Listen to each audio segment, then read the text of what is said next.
Hello po. Gagawa ko ngayong araw na to pang himagas. Try kong gumawa ng mango gelatin. Ayan ba aking ingredients. Ito na yan ang mga ingredients natin. Gelatin po, mango flavor. Ayan. Ngayon mag-ano tayo ng mango. Marami kaming mango available.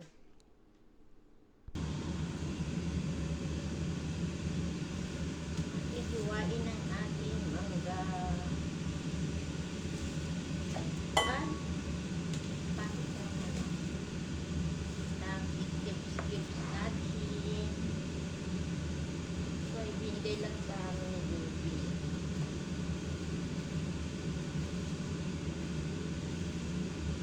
Mango apple, galing pa ito na ibang bansa. Kanyang mango apple, kulay na pula sa ating yellow. Hiwa-hiwain natin mga ka-dirt and chills.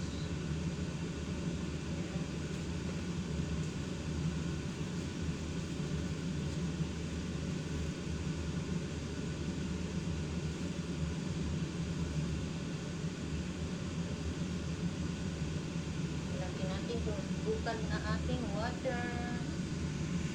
Ayan ang ating boiling water. Lagay na natin ang ating gelatin. Ayan. See? Ayan. Dalawang flavor. Ay, hindi pala.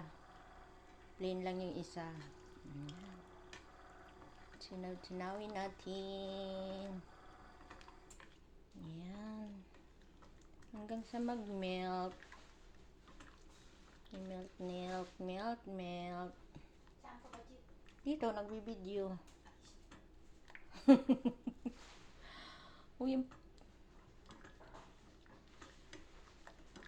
yan, teka lang nga. Yan na yung ating script na mango. Yan, ang ilalagay natin. Cube.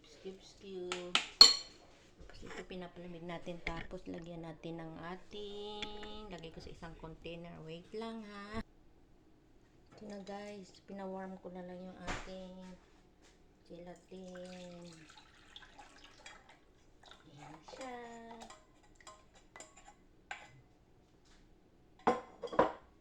Tapos ilagay na natin yung ating milk. Para mag-mixture siya. Oh, yummy na po yan.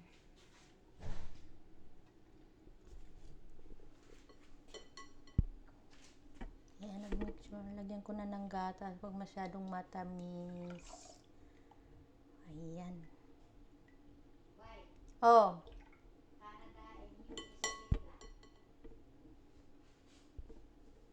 Ayan na guys. Ang sarap na. May flavoring mango. Ayan. Ilagay ko na yung ating, sabi lagyan ng cold water. Oh. Tapos, ilagay na natin ng ating mango flavor. Oh, yeah. Ang dami. Ayan na ating mango gelatin. Tingnan natin mamaya kung anong result. I-shield natin to sa ref. Pero lagyan natin sa molder. Yan guys. Ang sarap-sarap. Lagyan natin konti. Carnation iba. Yan. Try ko lang. First time magawa. Pang snack lang namin ng aking beshi. Sa aking mga kabisdak kong kapatid at pamangkin. Mga kabisdak ko dyan. May masarap tayong dessert bukas.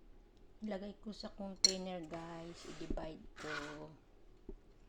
Yan. Para bukas.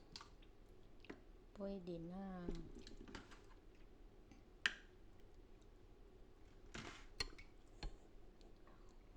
Ito. Pure na pure. Kailangan ibuhos ko na nga at ako'y nahirapan. Wait.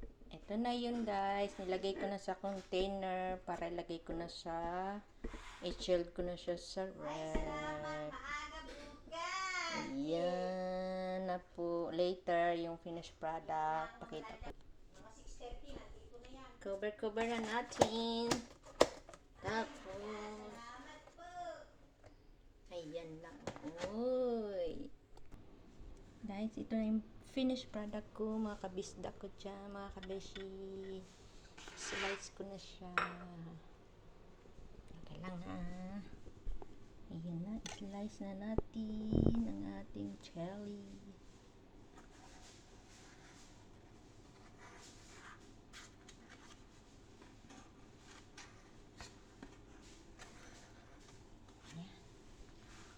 Ayan na siya.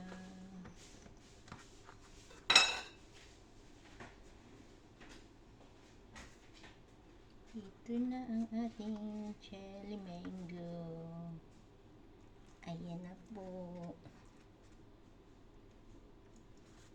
Ayan. Ayan na ang ating jelly mango.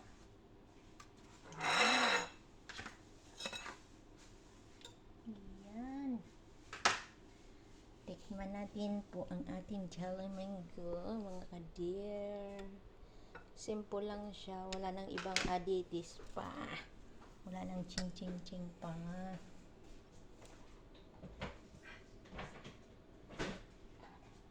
Tikman ko. Yan.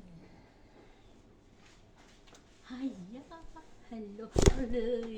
Tumapa.